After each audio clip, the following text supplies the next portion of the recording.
Ketika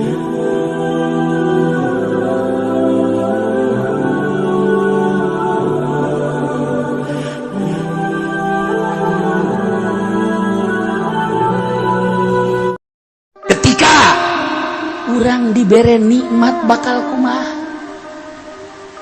kamari ieu mah getol jasa ngaji kerecan boga motor barang bogang motor saminggu ngaji saminggu henteu saminggu ngaji saminggu henteu motor teh lain pake syukuran kerecan boga mobil mah getol ngaji barang boga mobil boh teu kaburu ngaji mobil berarti jadi siksa kamari keur pas-pasan mah ongkos teh daek ngaji daek salat barang ambah duit ieu jutaan wali geus poho ka ngaji poho ka salat kamari mah teu hayang ganti HP nu jadul ge terus wah kuari mah lamun teu bisa WhatsApp teu bisa jana oh harai masyaallah pengaruh duit enggak jauhan ka Gusti Allah ya Allah kamari mah hirup teh saya aya bae jeung pamajikan teh begitu romantis agar hirup saya aya boho barang boga duit pamajikanana mulai rada tinggalkeun horenganan nyana geus bobogohan deui jeung urang bojong wa barik ala zaid Muhammad wa ala ali zaid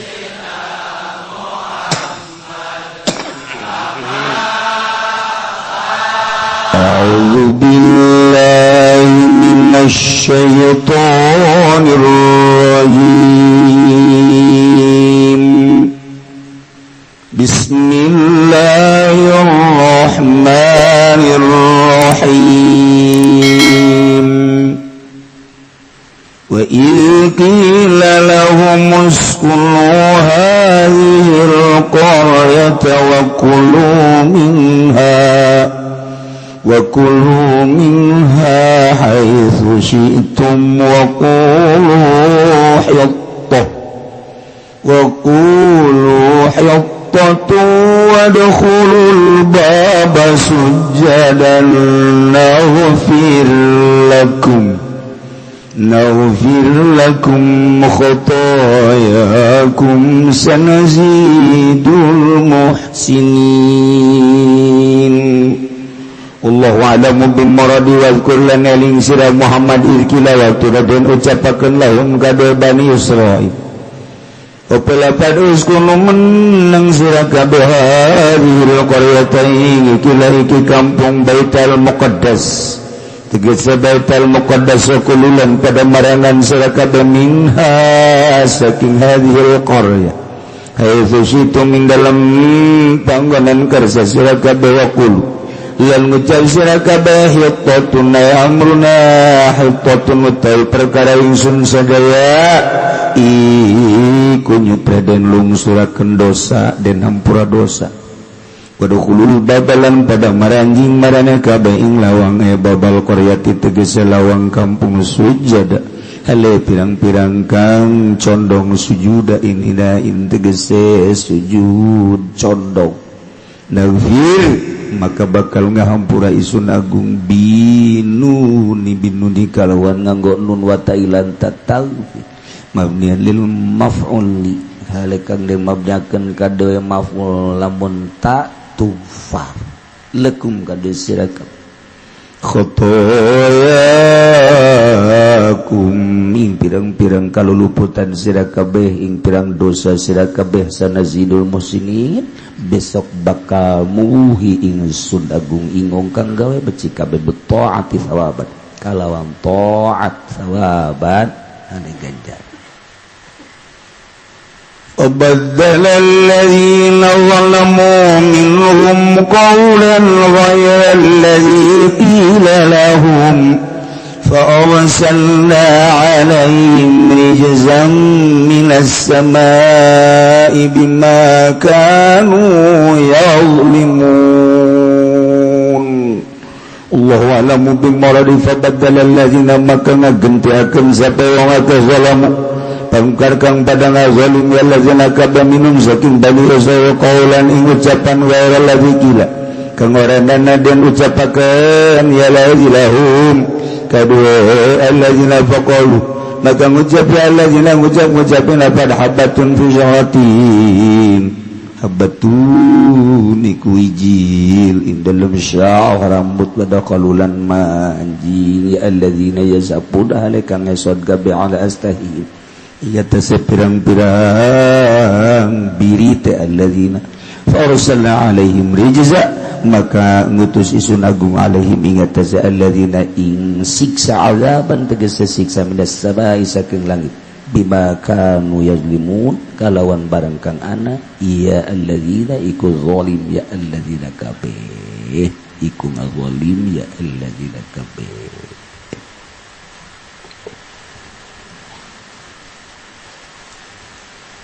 sakumaha kamari bahwa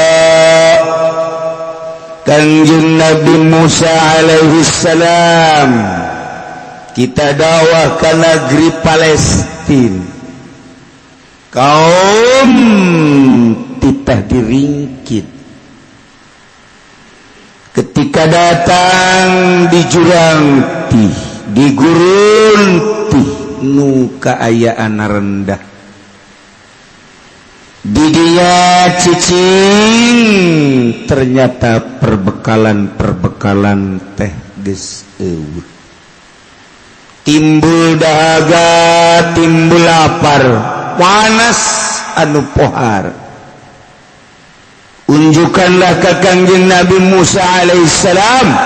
Kanjeng Nabi Musa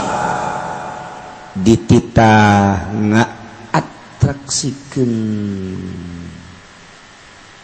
naon ngaranna tungked nu jadi mukjizat terhadap Kanjeng Nabi Musa ketika kaum ngarasa dahaga menta jang minum Kanjeng Nabi Musa langsung ku Gusti Allah titah nakolkeun tungked kana batu begitu ditakolkeun kala luar cai sesuai jeung letah masing-masing 12 pantai ketika panas Allah ngutus mega awan sehingga tiis adu luar biasa zallallahu alaihimul ghabab bebe jalafar Allah mere buah manna wassalwa ya Allah ya Rabb jang nginum jeung jang mandi aya cuaca sakitu tiis lantaran dipayungan ku awan dahar dibere ku Gusti Allah hati-hati ieu nikmat kudu dipake ibadah ka Gusti Allah bersyukur ka Gusti Allah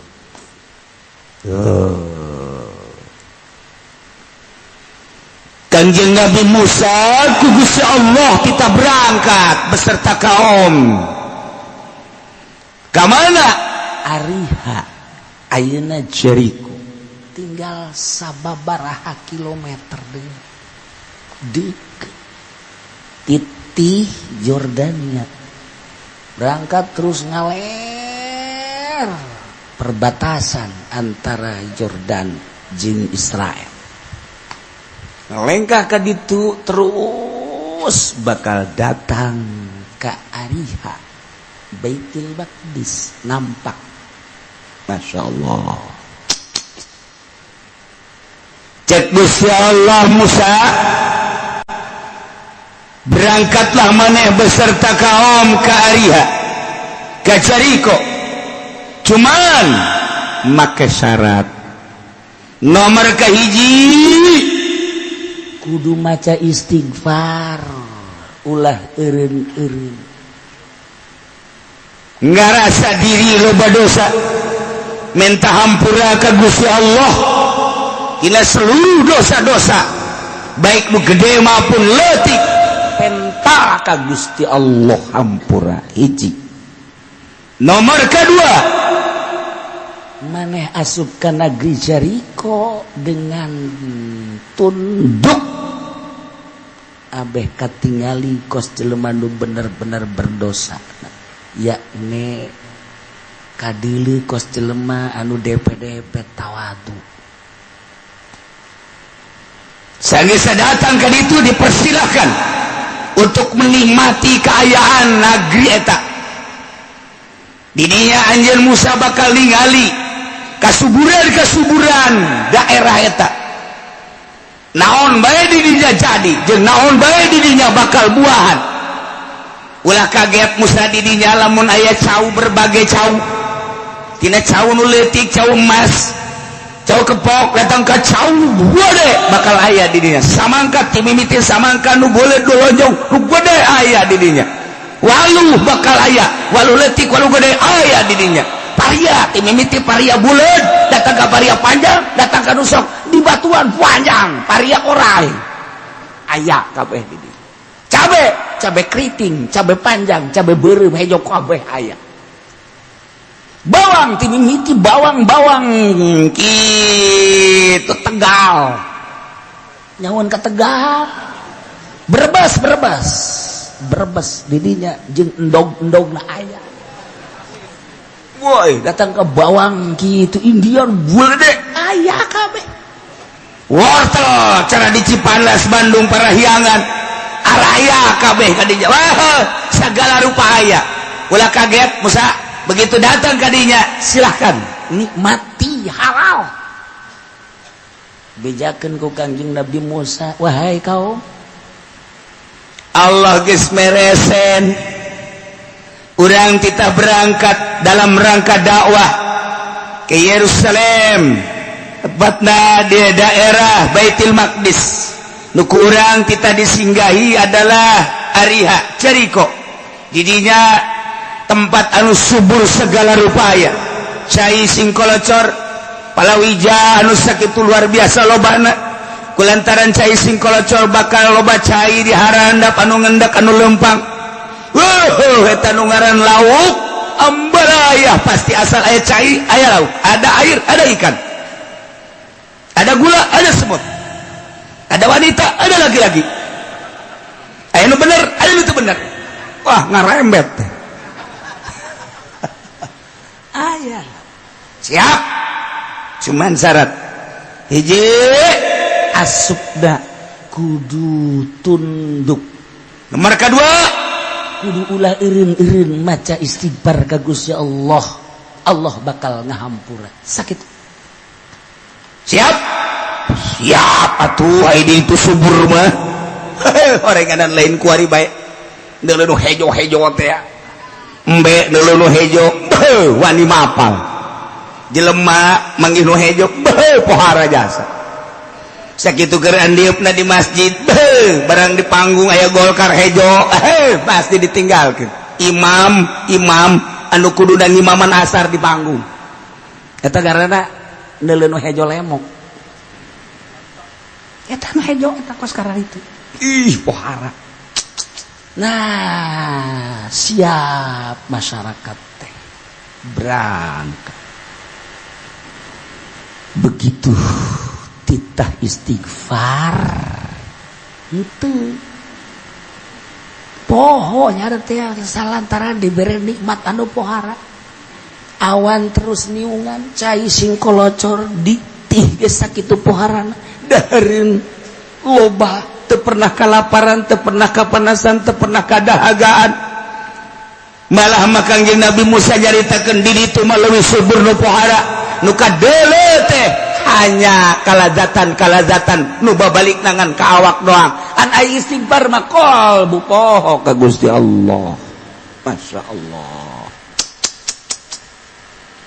nu mantap kejadian ieu dilestarikeun wadhkur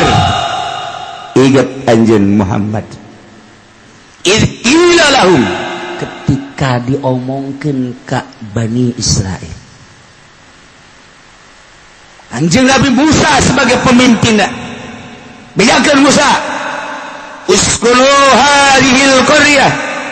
caricing maraneh kabeh ieu kampung yakni Baitul Muqaddas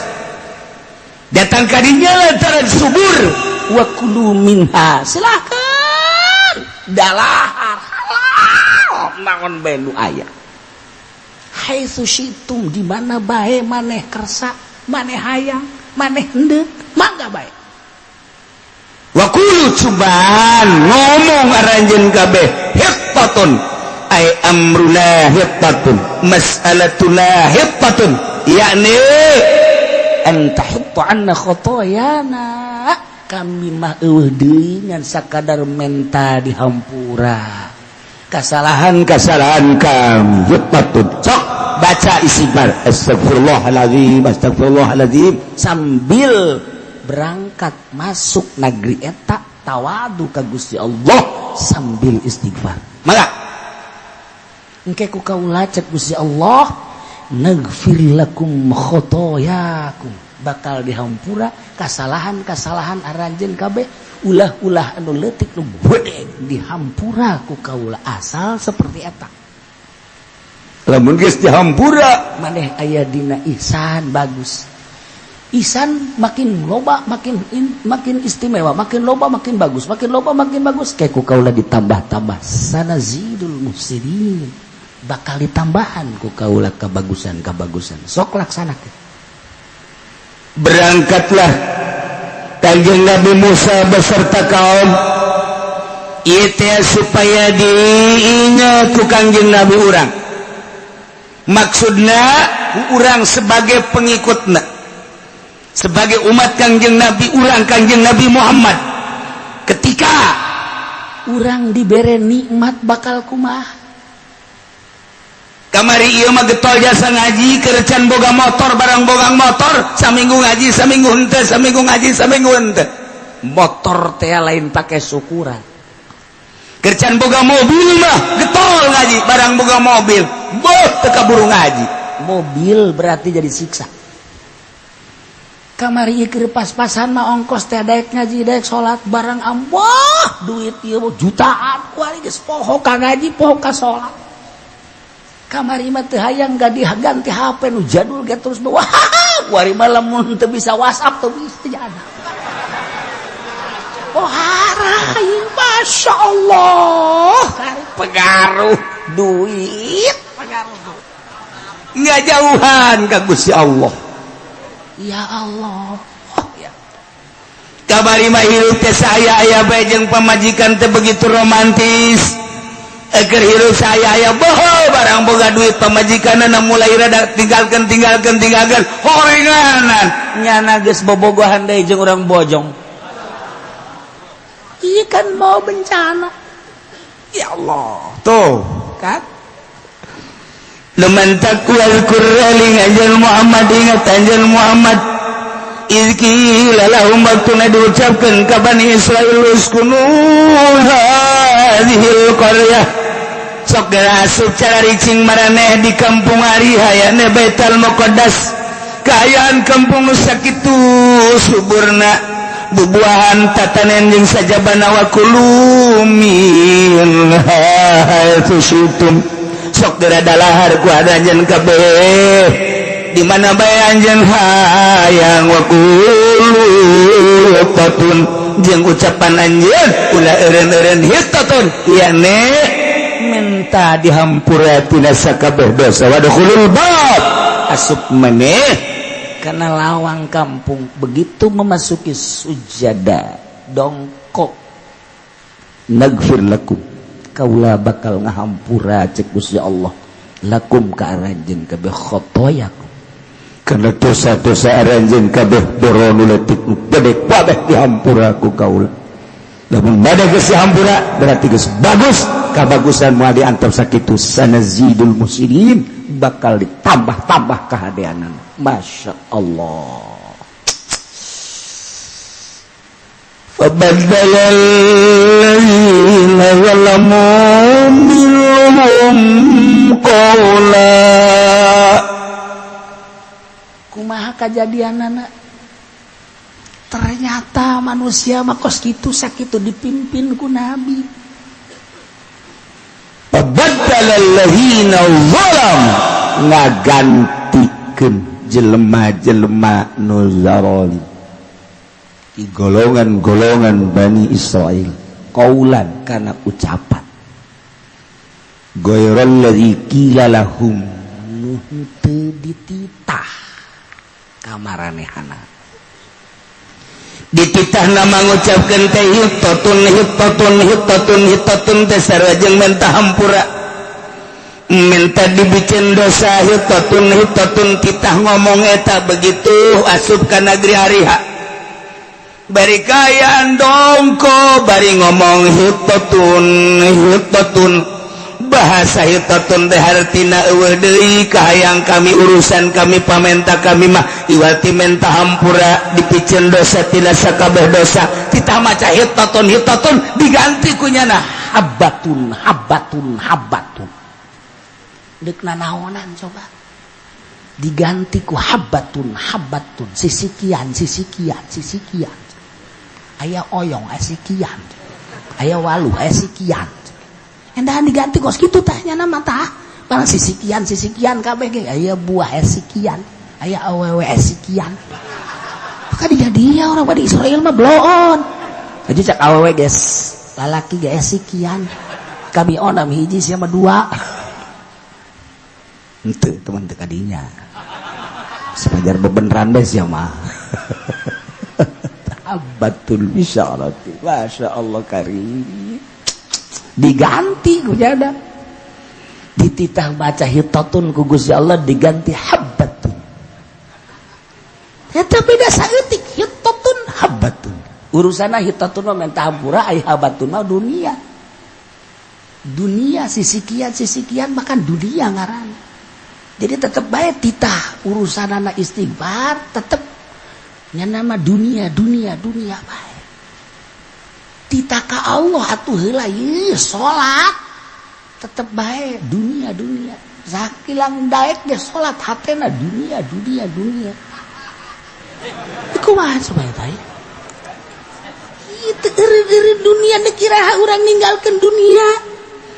titah atuh eureun tah ninggalkeun dunia semet keur salat beh heulanan teu bisa urang teh dunia bae Masya Allah kababawa eta ka salat dunia urang usaha naon bae kabawa ka jero salat tani kabawa ka jero salat urang jadi guru kabawa ka jero salat urang jadi politikus kabawa ka salat urang dagang karung goni aya bae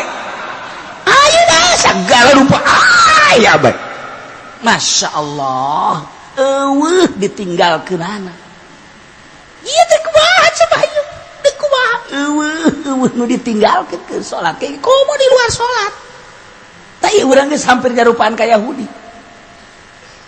tita istighfar hitatun nyuhunkeun hampura Gusti dosa abdi dosa anu leutik dosa anu gede hampura Gusti ieu kalimatan anu dipasihan ku Gusti ka abdi teh Gusti hese syukuranana abdi teh ku teh syukuran teh berarti kan dosa hampura dosa-dosa abdi Gusti tina mahiwal ka Gusti tina tenurut ka Gusti tina maksiat ka Gusti hampura Gusti kita maca eta hitatun ketika berangkat masuk bari tonggol hitatun diganti ku nyana habbatun dunia malah titah tungkul teh endahan ngeson nah naonan atuh ngesot jan فَبَدَّلَ الَّذِينَ ظَلَمُوا مِنْهُمْ قَوْلًا غَيْرَ الَّذِي قِيلَ لَهُمْ titah maca hitatun hambatun titah wadkhulul baba sujada tongkol ngarengkuh endahan ngesod nya make birit esod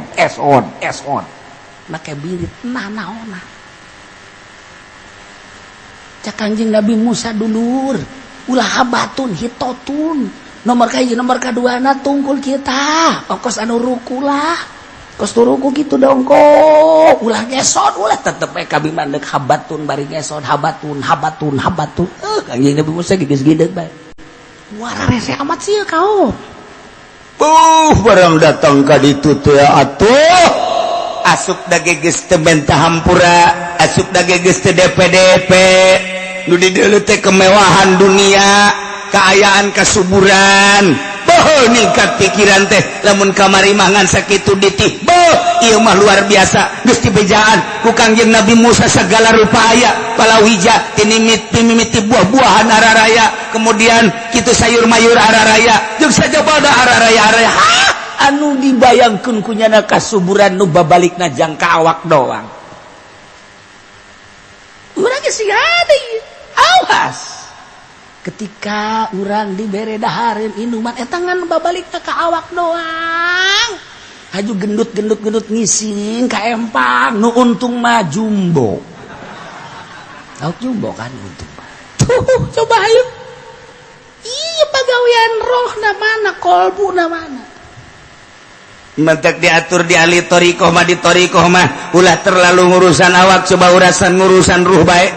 ai urang di syariat makan urusan nangan sakadar zahir bae ieu kolbu mah teu pati diurusan mentek lamun jelema itu urusan kolbu tidak terkecuali kiai tinggal kiai makin hayang di kiai lamun geus hayang di kiai lamun teu dihormatnya nama manyun mah teu dicium beleungeunna teu dicium tangan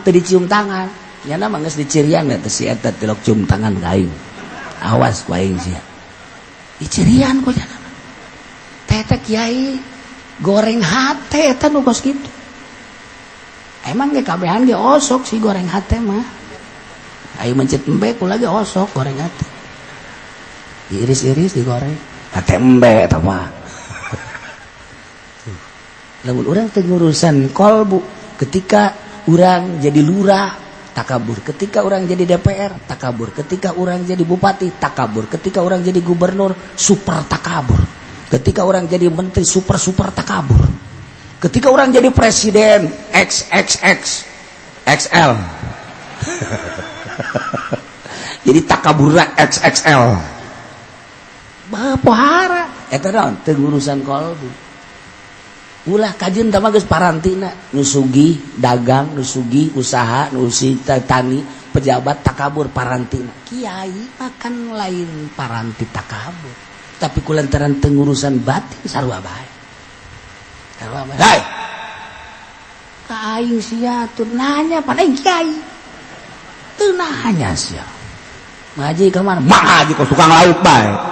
kiai lamun disebut kiai karak tah isuk mamanya naik atuh setik eta kan penyakit teh geus kitu garana banyak dunia penyakit nah ieu teh diurusan ye nu batak urusan awak mah babari ketika orang muriang puyang bodrek teu mempan itu brokot teu mempan kene bae naon kata dagorin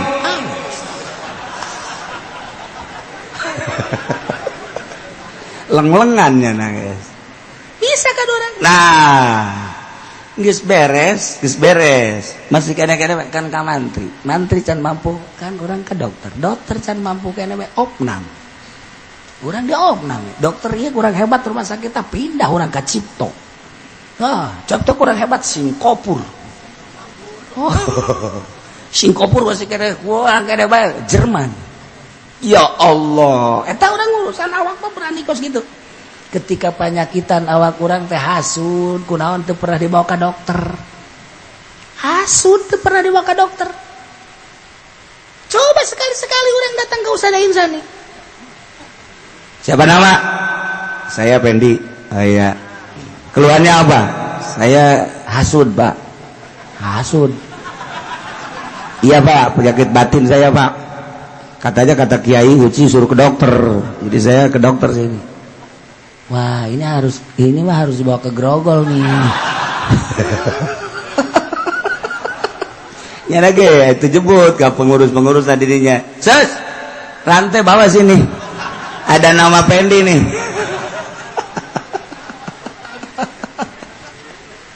Itu pernah orang datang ke dokter ya hasudan aya naon. Ria ya teu pernah ya dibawa ke dokter kunaon si hayang kalem bae ku makhluk. Kunaon si sirik pidik aya bae di jero hate teh kunaon si hubud dunia aya bae di jero hate teh bawa ke dokter Ka mana dokter nah ka mana? Ya ka kiai. Dah urang ka kiai. Assalamualaikum. Waalaikumsalam. Nurutkeun cek Ki Uci aing lah. Datang ka kiai lah. Ceng, abah di mana, Ceng? Aya di jero. Abah kenaon abah? Nonton TV. Puyang nyana aing berobat, orangnya aja gering. Wah, teu beres si kiai. Gitu ya. Bebeja nyana, bah ya tamu dari tamu. Sah gitu. Oh, si Pendi gitu mah. Kada. Kunaon? Mama keur neuleuh bola ieu heuh babarengan. Jarakan neuleuh mah neuleuh bae tapi hate mah nyelemet bae si kiai kok goblok-goblok teuing. Nah neuleuh main bola, aju nyahoan nyana deui. Wah, teu beres ieu lah. Berarti lain kiai obat, lain tukang obatan, obataneun mah kos itu. Pindah deui aing. Ayo aing boga kreditan ge lah coba mentar coba pendapat ka kiai. Coba nyaon. Assalamualaikum. Waalaikumsalam. Ih, sia ieu. Oh, alhamdulillah. Duk. Yuk, minum. Enon tuh kula rek berobat ka kiai. Enon tuh. Kula ngridit mobil ieu 3 tahunan ku ari ayeuna 1 tahun 2 tahun deui can kabayar. Mang ieu kumaha minta doana. Sakalian lamun sadek bayar nu mama ge nu mama. Ieu can kabayar, pang mayarkeun nya. Goblok lu teh coba. Ieu tolol ieu mama ya. Jadi aing ka babandulan ku nyana. Geus ba aing boga babandul, nyana leuwih buat deh babandulna. Tak agak ledek gitu. Tungtuna mah bentah. Eta lain kiai kos kieu. Duh bana tuh lamun urang awak puyeng awak gering ka dokter jelas rumah sakitna. Horenganan batin mah eta teh ka mursyid. Numantak eta guru tariqah kudu mursyid lantaran nyana geus usul ilallah bisa ngomean batur sebab kadeuleur rangka manusia ketika ria, ketika ujub, ketika hasud, ketika takabur, hubul dunia, hubul jah kanyahoan eta numantak nyana ngaulah-ulah ge resep dunia nyana geus henteu numantak ulah-ulah ge ujub nyana geus bisa henteu ujub numantak ulah ge ka batur hasud nyana geus teh hasud numantak ulah ge hayang ka alam ku batur nyana geus bisa teu hayang ka alam ku batur ketika cak kiai hei dulur ulah hasud cak tatanggana nyana ge hasud Mun aya kiai ulah sok hasud teh ya artina sirik pidik batur anu sugih urang ayeuna hasudan urang nu gering eta nu kitu tarana hasud dulur ulah sok hasud nya cak tatanggana deh nya lagi hasud nya lagi kamari ribut jeung adina nya lagi ribut kamari tuh mal bisa tapi guru mursyid nu mantak bisa ngobatan ketika aya pasien nyana mana geus teu aya nanaonan di jero hatena hiji be Allah eta kat. Nah ieu kan Kanjeng Nabi Musa Nabi Rasul boga mujizat dakwah dibawa kaumna ka negeri Ariha ketika berangkat titih ke Ariha maka persyaratan cek Gusti Allah hiji syaratna teh qulu hittatun awas kudu maca hittatun ya le minta hampura ka Gusti Allah 2 wadkhulul bab asup ka lawana sujada togol mendep nomor katilu dipersilakan ke geus datang ka ditu wa kullu minha haitsu syi'tum geus datang ka ditu silakan anu dihayalkeun hanya dunia habbatun bisyaratin ngesot lempangna leuwih teuing akhirna kan ditegor ku Gusti Allah Musa persyaratanana tilu koyeu kuarikeun mah hiwal aduh Gusti abdi geus kurang kumaha capek lain teh dinasehatan ku abdi teh terus dinasehatan tapi memang buah kawarahna Bani Israil teh kos karari iya dipimpin ku nabi atuh komo dipimpin ku Kiai Golkar pantes jak kiai ge kos kitu cacak ku nabi masih kena mahiwal Kanjeng Rasul turun ke alam dunia diturunkeun kemudian manehna Kanjeng Rasul teh dakwah kurang kumaha pamentana dicumponan cek musyrikin Muhammad kami daek iman tapi tuh coba bulan turunkeun sanggeus turun kena bagi dua kena maca syahadat kemudian ngamprok deui berangkat deui tah lamun geus kos kitu ku kami kakadak daek iman mun kami bisa kos kitu kaula bisa kos kitu iman kami saksian cek Kangjeng Nabi Muhammad praktekeun cek Gusti Allah Jibril datang tonton ku musikin langsung bulan titah diawean ku Kangjeng Nabi kadi bulan turun set belah dua plak nu hiji asup kadi nu hiji asup kadi terus keluar deui maca dua kalimat syahadat asyhadu an la ilaha illallah asyhadu anna muhammadar rasulullah berangkat deui keluar kumaha iman maneh teu ka kaula bahwa kaula rasul pohara sihir maneh Muhammad weh budak kawari sihirna pohara jasa hijab makos kitu ketika henteu dibere hidayah mukjizat pajar sihir karomah pajar sihir pajar karomah dibalikeun tah dipimpin ku Kangjeng Nabi bae kos itu teh komo urang mata urang we geus sakadar sakula mah mata sakadar nyampekeun dulur ye bahwa main gapleh teh haram sebab eta teh judi geus bisa kitu ketika liwat anu main gapleh bisa entah budak dulur udah sok ngadu kotoknya lantaran ke orang bakal diadukeun deui haram hukumna ngadu kotok geus kula liwat aya nu ngadu kotok bisa anda budak ngadu kotok geus bae ngomong geus nyanan terus bae atuh geus asal ulah kadorakaan doang apalagi jeung pejabat ngaji geus sing ade ulah sok korupsi ajunya na maling bae terus sabodo teu maka bagi nyana berarti nyana siap dipanggang ke di neraka beres geus sakitu tuh ya ieu hese jasa ngurusan awak bababari tapi ngurusan kolbu mah hese ya Allah ketika aya nu geus bisa ngurusan kolbu indah sebab naon jelema nu geus bisa ngurusan kolbu eueuh sekat jeung sasaha ge akur bae sebab kabeh makhluk Allah urusan pagawean jeung aktivitas urusan nyana mangan sakadar dititah sote dakwah ai dae keu narimana ente mah geus eueuh nanaon jeung sasaha bae ge akur bae nikmat kapanggih jeung sabae nu ngamanggihan lagi akur bae ngeunaheun bae sebab lan eueuh nanaonna nu sugih datang teu pernah dipenta nu susah datang menta dibere ala kadar bae mah anu gering menta didoakeun yeuh mun teu cager bae tinggal gitu doang beres nyageurkeun nu mehkeun mah Gusti Allah itu urusan beres geus jadi geus kacumporan gawe nikmat toh lamun urang batin urang geus buleud ka Allah bae hampang engke kabaca nanaon situasi-situasi jeung jelema-jelema kanyahoan moal nu sok didongengkeun ku kula teh itu teh Mbah Khalil Bangkalan waktu manehna di Tuban eta nyanakeun keur budak keneh eta mah kakarage umur 12 tahun di Tuban begitu keur salat magrib balah mopoh masjid pinuh nyana seserian cak imam nanti seserian saha eta budak bandeng serina lain sakadar seserian biasa bandeng geus diancam bae ku guruna aing eureun tanya saha eta budak beres Assalamualaikum langsung lain wiridan nangtung siapa tadi yang ketawa-ketawa ngeganggu salat siapa cicing bae nyana ngan eta kuno di sisina ini nih yang ketawa-ketawa nih sini kamu kalau sholat jangan ketawa-ketawa ini kan tempat sholat lagi ibadah kepada Allah jangan ngeganggu jadi kalau ngeganggu itu satu kamu batal sholatnya kedua ngeganggu udah berapa kamu itu dosanya jangan lain kali jangan ya awas kamu kenapa kamu ketawa-ketawa saya ngelihat Mbak Kiai katanya di sininya ada nasi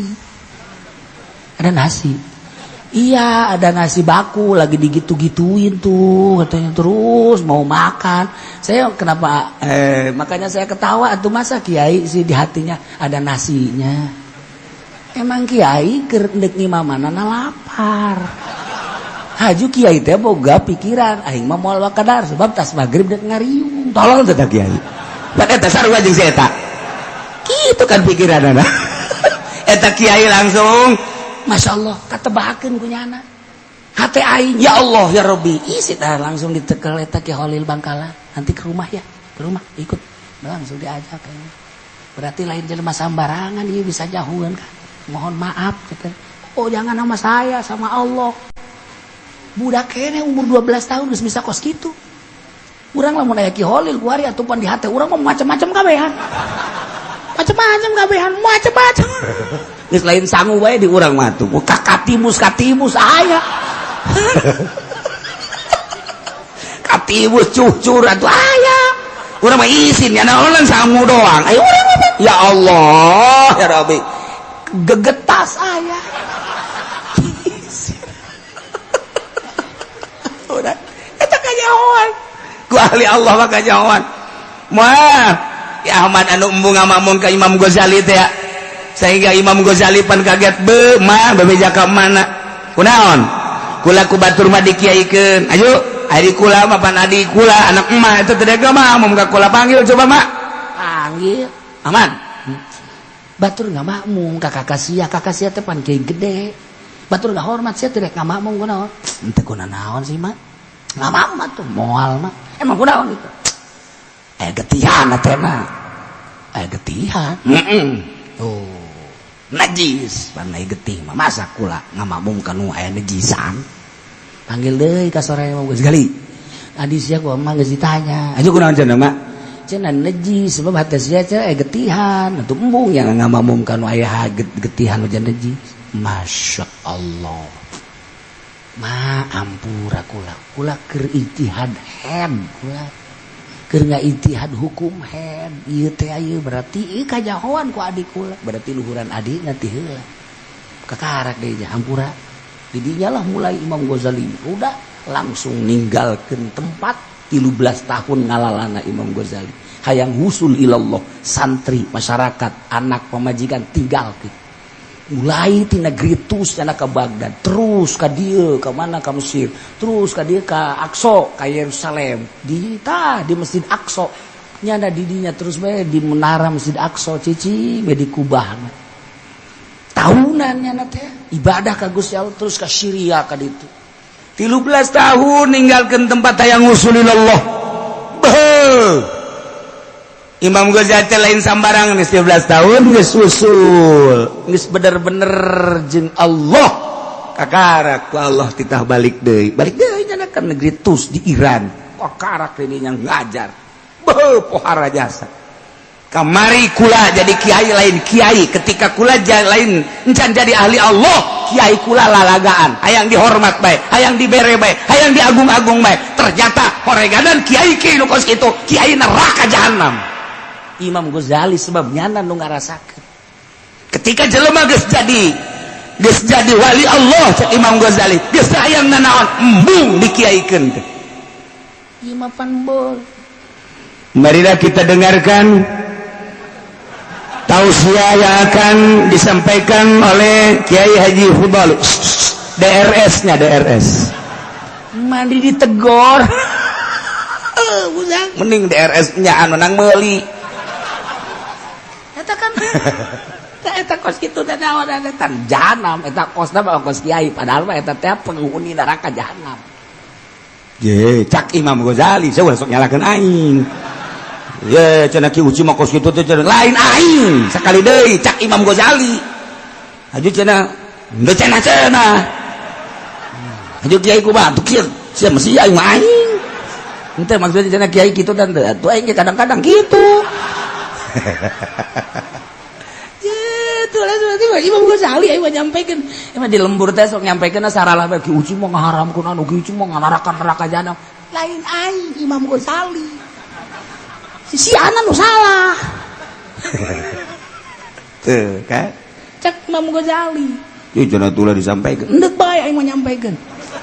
endeuh bae mah sabodo teuing mah sia bae eta mah manya ya ceramah make DPR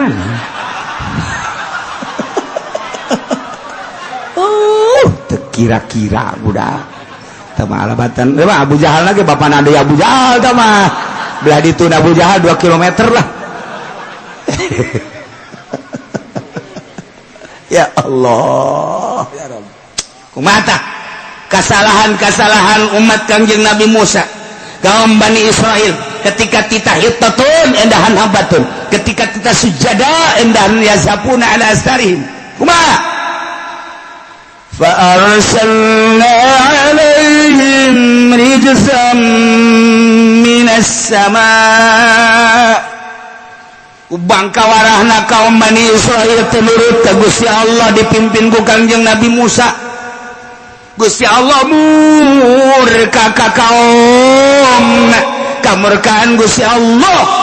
maka Gusti Allah nurunkeun siksa fa arsalna alaihim rijza,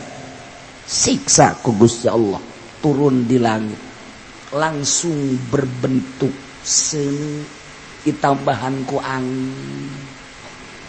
Wah, suasana panas, wah, nembus langsung ke jantung. Percis kostoun sing gelepak jelema guplak parai. Sabaraha seketika eta anu paeh wa mata bihi minhum fi waqtin wahid 70 alfan. Seketika eta kena paeh 70.000 manusia. Gelepek kabeh kostouna blah turun ti langit fa arsalna alaihim rijzam minas sama. Kunaon ieu? Bima kanu yazlimun, lantaran nyana zolim kadirina dibere nikmat lain pakai syukur endahan pakai kufur, dititah istighfar endahan diganti ku urusan dunia, dititah tadarru ka Gusti Allah endahan takabur ka Gusti Allah, dititah ibadah ka Gusti Allah endahan murka nya teu daek ibadah. Muhammad, ingat anjeun ketika kaum Bani Israil dibere nikmat endahan kupur lain pakai ibadah, nah bejakeun ka kaum anjeun Muhammad. Kanjeng Nabi geus kabejakeun di zaman sahabat. Urang teu kabagian lantaran urang hirup lain di zaman Kanjeng, lain di zaman sahabat, tapi di zaman Ahok. Urang di zaman Jokowi ku hari kepresidenan urang teu kadengeng. Nah, disampaikan ku para wali-wali Allah kamari ieu. Can ngadenge. Urang kuari kakarak ngadenge. Ieu ge kabeneran teu ngabesan poe Minggu ieu. Kakarak ngadenge. Nah, ketika nikmat diganti jadi siksa engke lantaran kita syukuran jadi kufuran, moal henteu ku Gusti Allah bakal disiksa. Kuari kurang kumaha dibere jabatan hiji nikmat dipake kufur ka Gusti Allah, tungguan. Kamari ieu mah rada hararese urang dahar ge hese di zaman Bung Karno kamari gur-gur di dahar keneh bae, ketela di dahar keneh bae, eta anu gitu nandangder anu dicacagan dikaluhurkeun haju dipoe haju diala di dahar naon eta ngaranna tuh dasar sia mah beuki gatet. Nyaho aing ge kita tadi ge gatet kan aing ngadenge ti sungut sia reng nyaho sia ka gatet di dahar kan. Masya Allah, segala rupa jagong campur sangu eta teh campur bees ngaranna naon eta ngaranna gur-gur cak aing tadi gur-gur ngamang keneh bae sia mah di dahar hese. Tapi kan saat eta mah nu ngaji di lembur teh loba asal magrib dararatang kadinya lip jabar bejabar ba bate jabar teh jabar satasa sehat mata sinyar sia mata sia jauh ngan lembur. Ayo coba ge urang magrib kadinya di lembur mana bae ngarareja balik ke musola balik ke masjid adem perasaan nu diobrolkeun teh sakadar kumaha ditublak cabe bagus, kumaha ditublak jagong bagus, alhamdulillah belah ditu mah rada kena angin nu diobrolkeun teh sekitar eta. Masya Allah, ketika derep bebarengan urang derep asal geus ditita mah burong kabeh sawah anu kizaid tapi anu derep kabehan, kebersamaan luar biasa. Menang 2 poe eta teh ngetem tah heucakna teh heucak naon teh ngaranna teh sesa ngari teh tadi hadap ngagampung hararese jasa kebersamaan. Masya Allah pohara jasa haji bebejakan nomogana ya kula tos ngagampung meunang sabakul bawelos sia tuh coba ya Allah ya Rabbi pohara jasa terus dibagi 1 2 3 4 5 ke dia 1 2 3 nah ieu jang bawona ieu aju ieu dibagi terus dibagi terus ieu jang dalem ieu jang bibit ieu jang tuh dibagi rapi baheula mah ya masyaallah kamari ieu teh keur zaman urang teh pertanian rapi barang ka dieu zet jual beli motor beli mobil bet BAKB terus beak kuari makmur imah jeung sumur doang wah kuari jadi santri Cinglu jadi santri Korea santri Cina santri Jepang mulai ngahanju-hanju kuari pemikiran geus berbeda tingkah geus berbeda segala geus berbeda aya kuari liwat ka lembur anu masih ngade ngaji kuari ku gaji liwat ka mana lamun urang liwat ka mana ge kuari ke kararieu bae masyaallah narongton TV bae narongton TV teh dibere hobi jasa dibere ti isuk datang ka beurang datang ka sore datang ka peuting datang ka isuk deui aya anu henteu nyangu-nyangu aya anu nyangu jadi kerak kabeh lantaran pohoan nonton TV kabeh ngaji geus kitu deuk kumaha ganti supaya daek kuari kumaha TK ganti ku TK bagus sakitu mah ngan niat nu beda baheula mah ikhlas TK mah kan kudu bayaran teu ikhlas hasilna moal beres keur ieu mah bareng maraganan ngaji bae gitu beres balik naik kakuran beres geus sugan maredet henteu aya ge hiji dua jang lampu doang geus bae beres uang minyak teh aya ge teu mah peduli bae nu henteu mun boga murid 100 nu peduli 5 anu 90 ya Allah ya Rabbi atuh teu bae tapi kan manfaat bersama baca Quran bahasa kuari TK bagus ngan aya bloon mana bloon orok di pagahan manasik biasa orok lebay kalam lebay deuk ira ka mekana sia aya orok di pagahan manasik aja geus beres teh pagahan manasik bulan yang akan datang kita sama-sama ke Pondok Gede untuk melaksanakan tawaf bersama dan sa'i bersama cuman harus naik bus biar supaya enggak hilang terus harus anu-anunya ongkos bus enggak mahal sih cuma 100.000 karena anak kecil bukan 50 isinya 100 juga enggak apa-apa 100 kali 100 berapa 100 kali 100 berapa gegerahan atuh siang buta angin lain mah greget dasar lamun 200.000 jadi sabar duit 20 juta kaditu cuman 3 juta atau 4 juta geus anu silemna sabaraha juta ieu keur carita doang carita eta keur kakarakos kitu dan lain-lain sebagainya henteu jore palinter ngan mangpaat mau sakitu doang sebab teu ikhlas asal timbul teu ikhlas kiruh caina asalnya na kuku ceprakan di cai kiruh atau kadituna kiruh